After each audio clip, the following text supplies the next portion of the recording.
Coming back from the injury, there have been kind of repeated updates, and I know you spent about a month in St. Louis. Mm-hmm. I just wonder now that the sun is out and you're actually on like a dirt mound, even though it's home to you, Yeah. how you feel and what's kind of a reasonable expectation for you this year, innings, starts wise, given how little everybody pitched last year. Uh, I don't know what a reasonable tally innings wise would be. I just know that I want to be healthy the whole season and pitch well, and however many innings that gets me, uh, that's how many I'd like to throw. And I feel good right now. My bullpen felt really good today. Ball came out of my hand nice.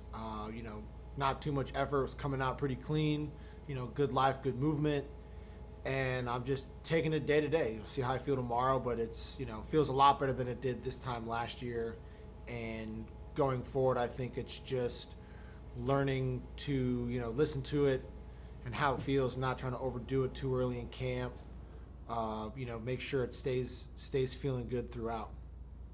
How much are starters who have established themselves like you may how much might they have to rethink how they define sort of a good season? With guys coming up limited innings, obviously wins are important, quality starts are important, but getting there might take some creativity. Do you have to be a little bit flexible from what you usually look for? That's a good question.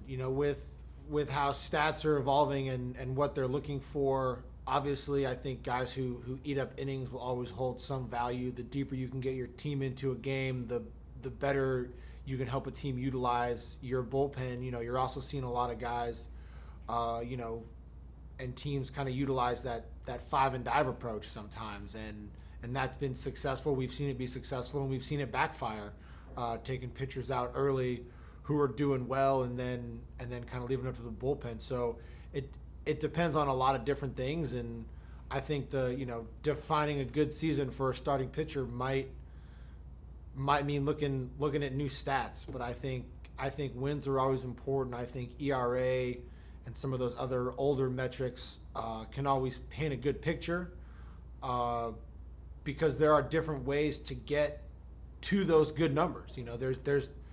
There's more than one way to finish the year with under a 3 ERA. That could mean a lot of ground balls and a lot of double plays, or it could mean a lot of strikeouts and a lot of walks, or a combination of all those things. So finding a good metric that can encompass that, and I guess it depends on what a particular team or panel of judges is looking at as far as what they value. Great. Zach Silver, MLB.com. Hey Miles, I guess just to catch up to speed, are you managing pain right now, or do you feel pretty much, obviously you need the normal ramp up, but if there was a game coming up soon, you might be able to pitch at least, a somewhat normal start. Are you managing pain? Are you pretty much fully feel okay for the most part? I feel really good. I feel really good on days when I throw, and I expect to be a little sore tomorrow as my arm begins to readjust to the workload on it. I would equate it to, some normal spring training soreness. Guys come into spring training, they ramp it up for the first time, depending on how their offseason bullpens have been going. And as I go forward, I don't believe it's pain management. I just think it's learning to, I threw a bullpen today. I plan to be a little sore tomorrow. I'll probably take it easy. And then after that one day of soreness, I expect to be fine. And then, um, go about my spring training days pretty normal, and then get ready for my next bullpen. Is there anything you've had to do differently just recovering from this injury? Is there, you're taking your off days differently the day after, besides expecting to be sore, are you treating yourself any differently than you have in the past? I try to treat myself, as I get older and as I evolve and understand my body and understand the game. I think my routine changes a little bit. I think I maybe pay a little more attention to getting loose and getting it warm and getting stretched out before I go out there and let that first one fly.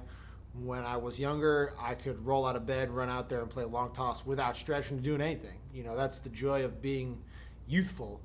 As I get older, it's a little more preparation. Make sure I get to the field on time, get a good breakfast, foam roll, stretch, see the trainers, get it loose, get it hot, get it shaken, and then go let it go. I can't just, I'm no spring chicken. I can't just roll out of bed and let it fly anymore. Thanks. Any more questions for Miles?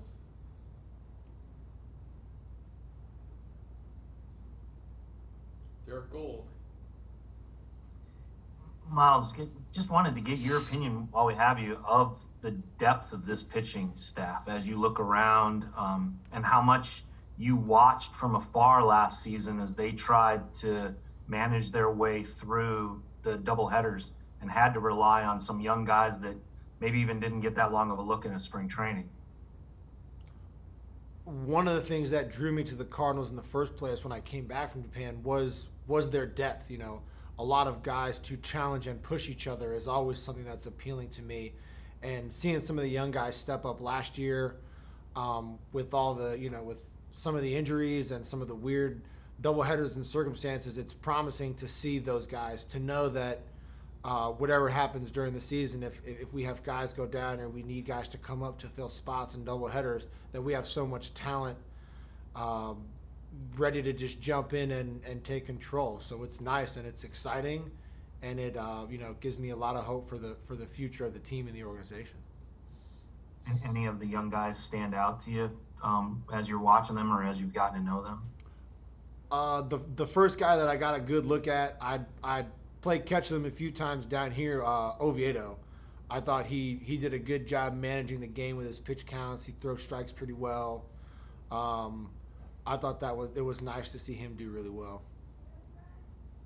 Of the guys I hadn't seen, pitch before. Zach Silver. Hey, Miles, I'm wondering, what was it like for you in those few weeks, when all the Nolan rumors was swirling around, and then when it finally became, official, and then on the flip side, losing a guy like Austin, who I don't know your relationship with him, but, he provided some good looks last year. What is it like just losing a guy like him and obviously hoping he does well in Colorado? I wish Gomber Bro the best of luck in Colorado. I thought he did a tremendous job stepping up to the plate last year. I know he's battled some injuries in the past, and he worked hard to be healthy and be in that situation. As far as the trade goes, I didn't know what happened until someone texted me. I don't sit around and watch the MLB trade rumors. I got 3 kids. So I'm busy with kids. I was out on the boat at the sandbar, fishing, having fun. We got a great front office, and they did their thing and put together a great team. But I wasn't, I'm not hanging around a computer all day and ESPN on in the background waiting for moves to be made. I just I hear about them when they happen. Brian Walton, the Cardinal Nation. Miles, do you do any work in the off season in terms of getting ready to bat? And have you thought about this potentially being the last season that you'll be able to do that? I took some swings here and there, as my rehabilitation process allowed it, and I'm excited to take some swings as spring goes on. And if this is the last year hitting, then it's the last year hitting. I think the union and MLB, will do a good job. I'd like to see, maybe some kind of creative solution to it, to keep some of the neatness, I'd call it the neatness, and strategy involved in baseball. I know it's been talked about before, and it's not my idea. I've only reiterated it. But the idea that you lose your DH after your starting pitcher, I think is neat, because then your manager still has to play chess, and it's not a battle of the bulge. It's not tanks firing back and forth at each other. It's still a little bit of a chess game. So I think that would be interesting to see something come of that. I don't know if that'll happen or not, if they want to make it so creative to just full on get rid of it. But I think it'd be nice to see some type of hybrid situation. The union might also like that to deter the openers. I know they don't love that. I know a lot of traditional starting pitchers in baseball, people don't love the opener. I'm not a tremendous fan of it. I think it has its merits. It's an interesting way to use the statistical advantages of modern day baseball to the advantage of the team. But I'd like to see a little more half traditional, half creative approach to the situation.